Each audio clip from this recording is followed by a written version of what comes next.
Hello everyone, Sentinel2, welcome to another Fabric mod overview, this time on Rings of Ascension, a mod that simply adds in 20 new rings, and yeah, they sort of range in terms of certain potion effects and certain other abilities, and you can only find these in dungeon chests. So yeah, we'll just check out each one, and see what you can do with each of them. You can also tell that there is a tier as well, which I assume will make it differ in terms of, obviously, how likely you'll be able to find them, as well as what capabilities they have, making them differ from others. So yeah, we'll just go from left to right, and first we have the Ring of Fire Resistance, which we'll just put into our ring slot here, and I think there is another one here as well, so you can have two rings at once. So yeah, that's quite nice. So we've got Resistance 2 and Dolphin's Grace for an infinite amount of time, as long as you have it worn. So there's that, so that's cool. Just take those off. We've got Invisibility, shift clicking goes to there first, as well as Jump Boost, infinitely. We've got Luck as well as Haste, both level 2. We've got Night Vision and Regeneration, and next have Slow Falling and Speed. So yeah, there's that. You've got Strength and Water Breathing.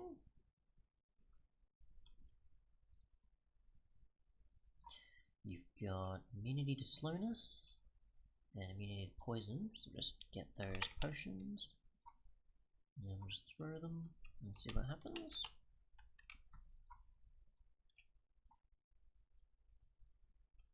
That won't affect us at all. We've got Immunity to Wither effect, which we'll just try and give ourselves that via this way compared to spawning a wither or wither skeletons. We could also do, so I could put that for however long, and yeah, target is either immune to effects or has something stronger, so there's that. We'll try an actual wither skeleton though and see if we can get attacked by them. We are getting attacked and losing health, but we're not actually getting the wither effect from them. So we'll just go and get the rest of the rings without getting attacked anymore. Okay. Otherwise, we had the actual ring. Probably not anymore. Oh well. Wither effect, there was that. There was also the other one which had us pull items towards us. So if we just throw this here, we'll actually, yep, so it'll be magnetized to us within how wide of a range? I assume, how much? 4 blocks? 3 blocks? Yeah, not too bad. So that. We have a Ring of Maximum Health. It gives us another 10 hearts, so we've now got 40 health instead of 20.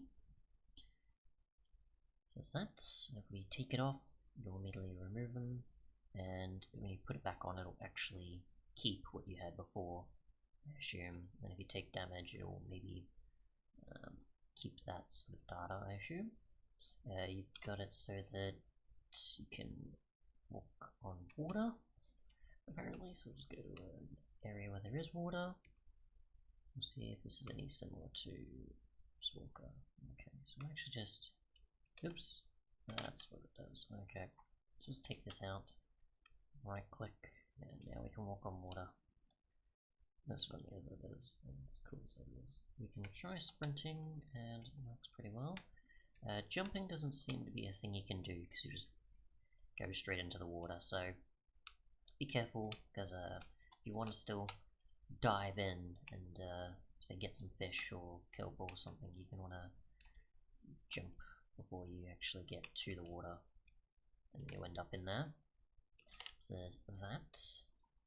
We've got growing crops faster. We'll see if we can get that to happen with the sugarcane here, or if it's only with those on farmland or something, for example. Let's see, or kelp maybe. Just try a few things. Get some farmland. And we'll get some seeds. We'll shift click some in. Get a carrot. We'll get a potato.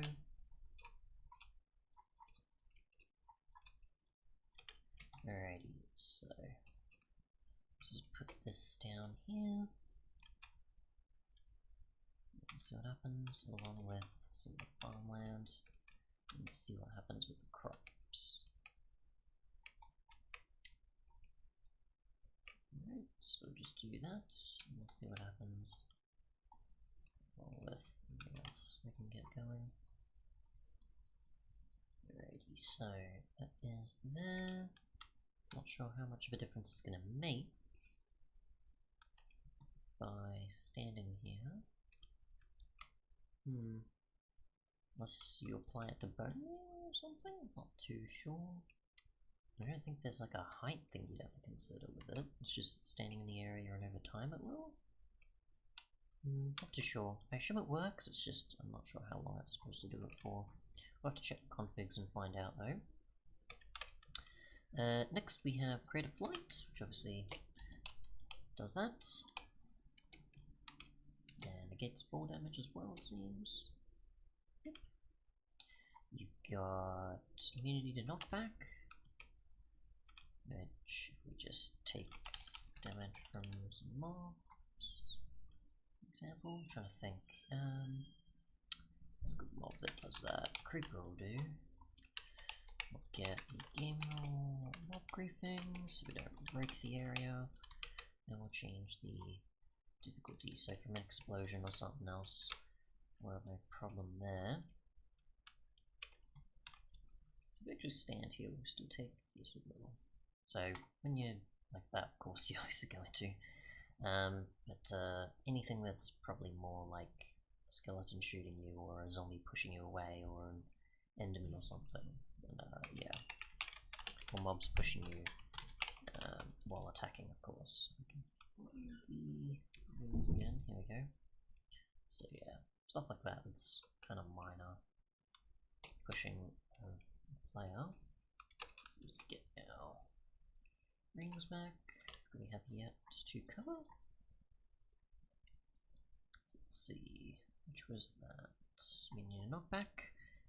Prevents you from taking damage, preventing nearby water blocks. Keeping the hunger bar full, XP orbs with the player. So what happens if we do this? So similar to a sponge, or kind of just like a wall of sorts that prevents water, except if it's something that's waterlogged, of course, such as some of these here, I guess. The plants that need it. And it does also ruin the water, which is definitely what I wanted to check, which seems to be the case. It'll try and form it back, but from a certain depth it's not really going to have it generate back. So there's that. Okay, so we'll go back to survival. Our other, so XP orbs towards players, we'll just get a experience bottle. Trying to remember enchanting, that's it.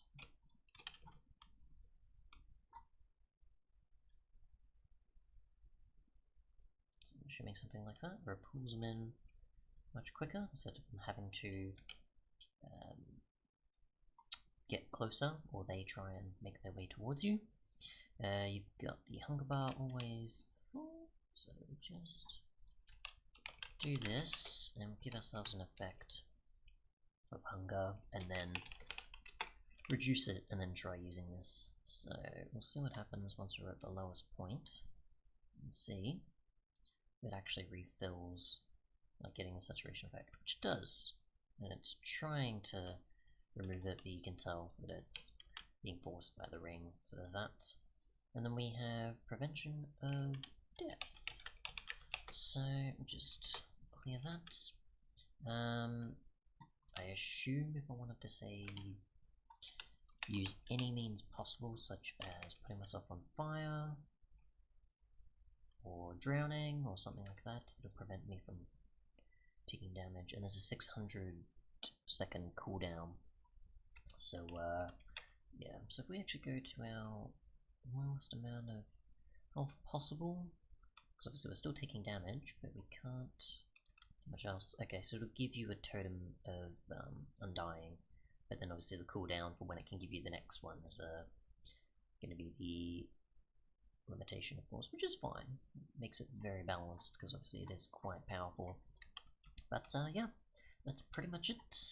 If we move on to the configs, of course, we've got the ability to change the cooldown time of the Ring of Undying, which is in seconds, not ticks, at least for what you're changing the numbers for from there. Obviously it would be a lot larger if it was in ticks.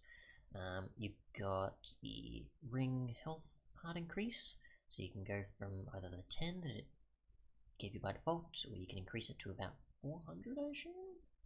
I'm assuming that means 400 hearts. And that 10 there is actually 10 hearts, so it's not saying 20 as in like the halves as well. So that's actually 10 hearts and maybe 400 hearts or something. You can enable or disable any of the rings that you do or don't want to be accessible or to appear in loot locations.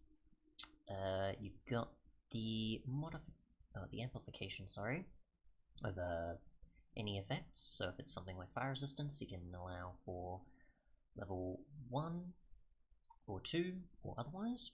I assume that you can have, okay, so between 0 and 255, so you can have fire resistance 4 or something, or a higher level or whatever you want, but it's not changing the actual time limit, of course, because they're still infinite as long as you have the ring on. It's just obviously if you want to have a more potent fire resistance or more potent strength or something like that, more potent speed.